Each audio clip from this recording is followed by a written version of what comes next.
ایک نمازی اور شیطان کا واقعہ۔ ایک نمازی اور شیطان کا واقعہ ہے۔ ایک دن ایک نمازی رات کے اندھیرے میں جب فجر کی اذان ہوتی ہے تو تب ہلکا ہلکا سا نہیں، کافی زیادہ اندھیرا ہوتا ہے، کیونکہ بعد میں ہی جب ہم نماز پڑھ لیتے ہیں تو دن نکلنا شروع ہوتا ہے۔ ایک نمازی اندھیرے میں نکلا مسجد میں جانے کے لیے، نماز پڑھنے کے لیے۔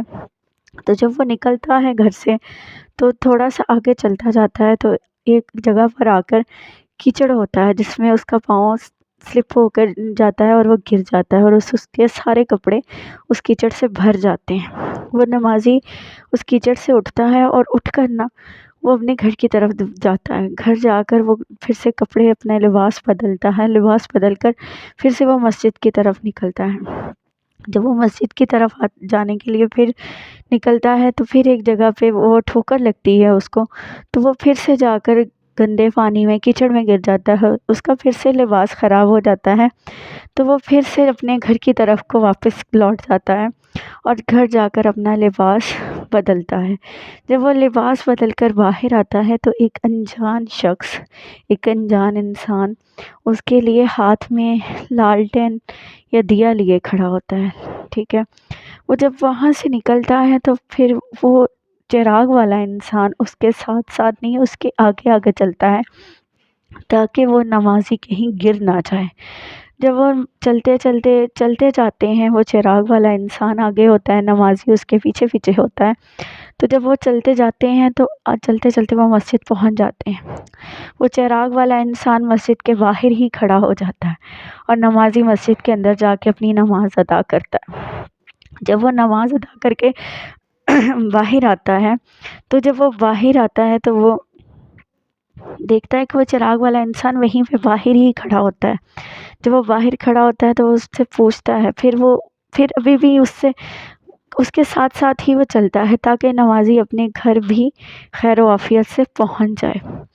تو جب وہ نمازی نماز پڑھ کر گھر اپنے پہنچ جاتا ہے وہ چراغ والے انسان کے ساتھ ہی، تو وہ انسان جو نمازی ہوتا ہے وہ اس انسان سے، انجان انسان سے سوال کرتا ہے کہ اے بندہ خدا، تو کون ہے؟ مطلب کہ تو نے میری مدد کی، تو نے مجھے کس طرح سے مسجد تک پہنچا دیا، میں نے نماز ادا کر لی۔ تو وہ انسان بولتا ہے، وہ بندہ بولتا ہے، جو انجان انسان ہوتا ہے وہ بولتا ہے کہ تمہیں سن کے حیرت ہوگی، میں ابلیس ہوں، مطلب کہ شیطان۔ وہ کیسے ہو سکتا ہے کہ ایک شیطان انسان کو نماز پڑھنے کے لیے مسجد تک لے جائے؟ کیونکہ انسان کی تو نماز پڑھنے سے ہی شیطان گریز کرتا ہے، وہ تو چاہتا ہے کہ ہم نہ نماز پڑھیں، ہم روزہ نہ رکھیں، ہم کوئی نیکی نہ کر سکیں، ہم کوئی اچھا اعمال نہ کر سکیں، ہم کوئی اچھا کام نہ کر سکیں۔ شیطان کا تو یہ کام ہوتا ہے۔ تو وہ انسان ایک دم سے حیران ہو جاتا ہے۔ یہ سننے والا، پڑھنے والا واقعہ خود سن کر، پڑھ کر انسان حیران ہو جاتا ہے۔ تو وہ انسان پھر وہ نمازی اس سے پوچھتا ہے، ابلیس سے، شیطان سے، کہ تم یہ کیسے کر سکتے ہو، کہ تم مجھے مسجد تک کیسے لے کے جا سکتے ہو؟ تم تو ایسے کبھی بھی نہیں کر سکتے، کیونکہ تمہیں تو تکلیف ہوتی ہے، تمہیں کوئی نماز پڑھنے جائے تو تمہیں تکلیف ہوتی ہے، تمہیں دکھ ہوتا ہے کہ ہم اللہ کی راہ میں جھکیں، ہم اس کو سجدہ کریں، ہم کوئی نیک کام کریں۔ تو وہ شیطان ابلیس بولتا ہے کہ جب تم نماز پڑھنے کے لیے اپنے گھر سے نکلے اور اندھیرے کی وجہ سے تمہیں ٹھوکر لگی اور تم پہلی مرتبہ کیچڑ میں گرے، تم نیکی کرنے کے لیے گئے تھے، نماز ایک نیکی ہے، تو تم نیکی کرنے کے لیے نکلے تھے، تو تمہیں کیچڑ میں جب تم گرے تو اللہ پاک نے تمہارے تمام گناہ معاف کر دیے۔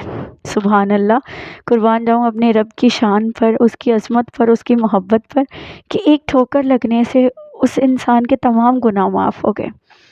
پھر جب تم دوسری دفعہ آئے اور تم پھر سے گرے تو اللہ پاک نے تمہارے پورے خاندان کی بخشش کر دی، تمہارے پورے خاندان کو بخش دیا۔ تو جب تم تیسری دفعہ نکلنے لگے تو میں چراغ لے کر حاضر ہو گیا ایک انسان کی شکل میں، کہ کہیں ایسا نہ ہو کہ تم تیسری مرتبہ کیچڑ میں گرو تو اللہ پاک تمہارے پورے گاؤں کو، پورے کنبے کو ہی بخش دے۔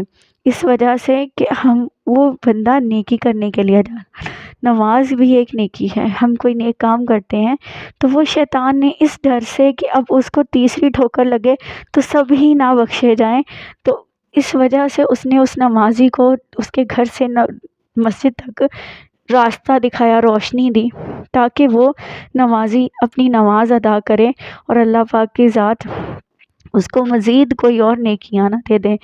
اللہ پاک کی ذات پر قربان جاؤں کہ گرنے کی وجہ سے اس بندے کی بخشش ہو گئی، اس کے خاندان کی بخشش ہو گئی۔ تو یہ سن کر وہ انسان اتنا حیران ہوا، اور وہ اس نے فوراً ہی سجدہ کیا اپنے رب کو، اور رب کا شکر ادا کیا کہ کتنا وہ میرا رب رحیم ہے، کریم ہے، غفور و رحیم ہے۔ بے شک میرا رب بہت غفور و رحیم ہے۔ دیکھیں کہ ہم کوئی نیکی کرنے بھی جائیں نا، تو ہمیں راستے میں کوئی دھکا لگ جائے، ہم گر جائیں، تو اس سے بھی ہمارا رب خوش ہو کر ہمارے گناہ معاف کر دیتا ہے۔ تو سوچیں کہ کتنی کریم ہے اس کی ذات، کتنی رحیم ہے اس کی ذات، کہ اس کی ذات ہم پر کتنے کرم ہیں، کتنے احسانات ہیں، کہ ہم نیکی کا ارادہ بھی کرتے ہیں تو ہمارا رب اس ارادے کے صدقے بھی ہمیں بخش دیتا ہے۔ تو اپنے رب کی راہ میں نیکیاں کریں، نماز پڑھیں، قرآن پاک کو یاد رکھیں اور اس کی تلاوت کریں، اپنے گھر میں رحمتیں اور برکتیں سمیٹیں۔ بہت ساری دعاؤں میں یاد رکھیے گا۔ ویڈیو کو لائک کیجیے گا، چینل کو سبسکرائب کیجیے گا۔ اللہ حافظ۔